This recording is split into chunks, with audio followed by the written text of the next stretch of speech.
السلام علیکم عزتمنو هیڅکله په دو جنکو سره مینه مه کوئ ځکه چې داسې ډېر خلکان دي جنکو سره مینه وکړي او هغه جنۍ بیا بل چا ته کیدن شي او دا بیا په خپله باندې زهر یا څه وخوري او ځان په خپله مړ کړي نو دا خودکشي ده. خودکشي حرامه ده عزتمنو او دا په کوم ځای کې شوي دي. د ټول معلومات دپاره چې زموږ همدا ویډیو د سره وګورئ او زموږ هم چارې کو تاسو زموږ په دې چینل کې نوي وئ حتما د زموږ همدا چینل د سره سبسکرایب کړئ خوا کې وسه د ټلۍ نشان ووایه چې ښایي یوه نوې معلوماتي ویډیو تاسو ته په اسانۍ باندې در ورسیږي.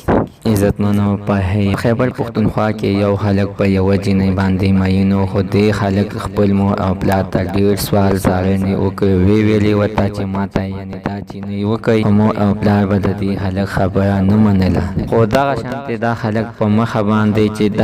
ده به په بهر په یو میډیکل سټور کې کار کولو چې دا به هر ماښام کور ته راغلی او خپل مور او پلار ته به یعنې دا خبره کوله چې ماته دا جنۍ وغواړئ خو هغوی به یعنې د ده دا خبره نه منله. اخر هغه جنۍ یو کس ته یعنې کویدن شوله خو دې خلک په دې جنۍ سره په موبایل باندې ګپ شپ لګولو خو د دې جنۍ دا خلک خوښ و خو دې خلک ته به یې بار بار ویلې چې زما یعنې بل چا ته ورکوي او ته خپل مور او پلار ولېږه چې ما ستا دپاره یعنې وغواړي. خو د دې خلک مور او پلار دکه یو زه ته نیولی و چې نه دا جنۍ مونږ یعنې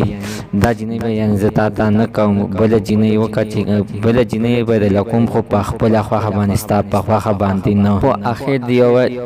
اخر دغه جنۍ بیا بل چا ته کویدن شوله چې د جنۍ کویدن کېدله نو دې خلک په خپله یو زهرو بوتل واغېستلو او ویې خوړلو او ځان یې یعنې مړ کړلو په زهرو باندې.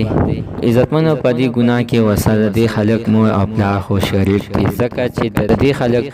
د دې خلک خبره چې